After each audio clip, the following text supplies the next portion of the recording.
Okay, so we're looking at equity-based investments, and there's three, I think, at least in my opinion, three main reasons why people like them, and then we'll go into, the things that you should, the things that you'll benefit from them, and then secondly will be like the things that you should maybe consider, not necessarily pros and cons, just things that you should be considering, because these are very, very good ways of raising capital. I don't think pros and cons really works with this. Number one is performance-based. Okay, when you buy stocks in Amazon, Microsoft, or anything like in the big world out there, the stock market out there, the fact is, you're not expecting it to pay you every month. You're buying the stock and you're just saying, okay, I'm going to wait. I'm going to hope that, I cross my fingers and I hope that in a couple of months or a year or two that it's going to be bigger than it was when I bought it in terms of its value, right? So it's performance-based. It's not having to pay me monthly like you would if you were in a loan. Okay. There's no repayment schedule. Okay. You're not expecting it to pay you at any cycle and in every 6 months, or like you can get certain dividend stocks, but we're not talking about that. We're talking about standardized equity here. There is no repayment schedule. That's another reason why people like it. And of course, high profile investors, right? When you ever open one of those Inc. magazines, Fortune magazines, or just go onto your, if you're on your apps, on business apps, or if you're on your laptop, or you're looking through business news and business media, the biggest news pieces you see are all to do with this big VC or this massive angel investor just invested 600 million into some company like Uber or something, or Amazon.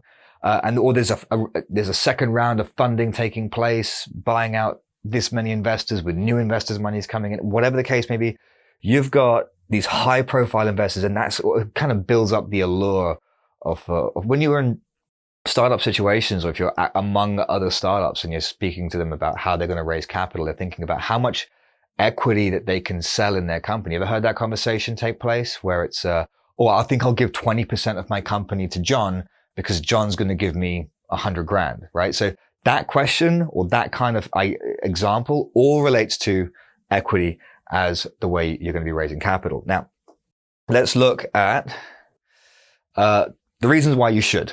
Okay. When you need time, if you are needing a long time to get your business from inception to something that is profitable, big enough, or you want a valuation at a later date, you're waiting, you've got this long trajectory, right? Put it simply, if you need a really long runway to get started, that's when an equity-based investment is a good idea, to raise money through selling equity. Because, like I say, you're not paying out every month in terms of interest rates. You're not having to pay every quarter. You're just simply giving updates every year or every quarter on where your business is and how your business is doing. So when you need a lot of time, great. When you have no money, okay, if you've got absolute zero and you can't go to a bank, there's no way for you don't have credit. There's no rich friends or families that you can just borrow money from as a debt instrument. You can sell equity, share equity in your business if you have no money. Now, if there's no other way to bootstrap, basically coming into the same point in the fact that you don't have any money, but there's also no way for you to bootstrap the business. So here's an example. Let's say you were bootstrapping a training course, pretty easy, right? It's just a website. I don't need much to do it. I can bootstrap it. Remember I gave you that example before about I have this digital board and I got the lights and the camera, where it could have easily been bootstrapped in the sense that I could have had a laptop and had the slides on a laptop and had a screen recorder and a mic, and I just spoke over, screens, and that would be a bootstrap variation that would have sufficed, right? So can you do that if you're opening up a private jet company? Can you do that if you're going to open up a shipping fleet company? Can you do that if you're going to set up a tech company? You need server space, you need to have staff. Can you bootstrap? Not necessarily. So if you can't bootstrap, there's no way for you to actually start this thing on a shoestring, then you might want to sell some equity to get that capital injection so that you have some money, some working capital to work with, right? And of course, if there is potential for massive growth, if you are building the next Starbucks, right? Remember I gave you that example of the Barworks company that I was working for. The reason why people dumped money in it was because it had the potential of massive growth, massive scalability. This all goes back to DSSD, right? In fact, designing the deal, the structure, the scalability, and deploying it, the distribution network, right? So DSSD kind of fits into this. If there is potential for massive growth, then you can sell equity, because you know what?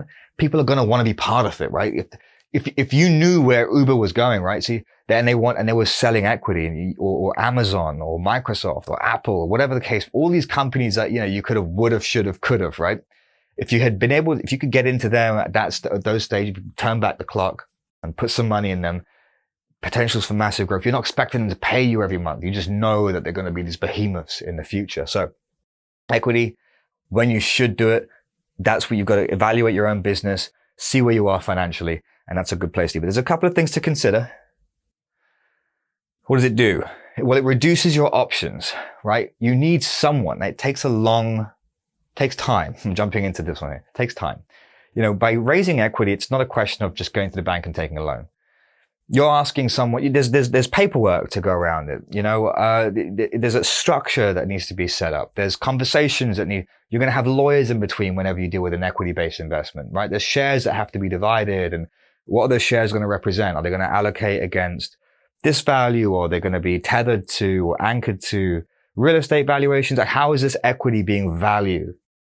And what value are you giving it? And how are you valuing it? What kind of multiples are you planning on doing? So there's lots of variations that come here in terms of complexities in structuring the equity raise, but it reduces your options as far as who you're going to get it from, because you're talking now to individual investors or angels or VCs, and they're very particular as to what they want to invest in. So you can't just put it to the wider market out there. And of course, any of these investors that get involved, that buy equity, think about it. They're in there for big risks. They want big rewards, right? Because think about it like this. If you've got this business idea that you're pitching, that you're on this course because you have this idea that you want to sort of take and build up and hopefully flourish, right? But you've got no actionable proof that it can do that yet. It's just a business idea, right? So you're asking me to take a big risk to buy, say, 30% of your company. You want me to give you $1 million, right? So if I'm going to give you $1 million, no guarantees, nothing. There's no actual assets that you own. Like, it's really just LLC shares or C shares that you've put together.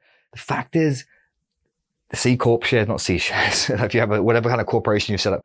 The fact is, if I'm in there and I've got that equity, I'm not looking to get paid every month. What I'm doing is I'm waiting to sell out, and I need you to be doing big things. You have to have a big plan. There has to be a big exit strategy for me or for you later. Like, are you going to go for an IPO at one point? Are you going to go for this huge sale?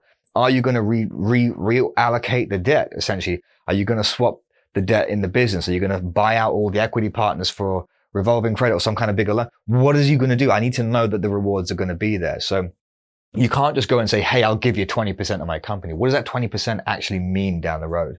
Competition's high. Lots and lots and lots of people are promoting. It's the oldest thing that, like I keep saying, right? Oh, I'll give you 20% if you give me this. I'll give you 10% of my business if you do that.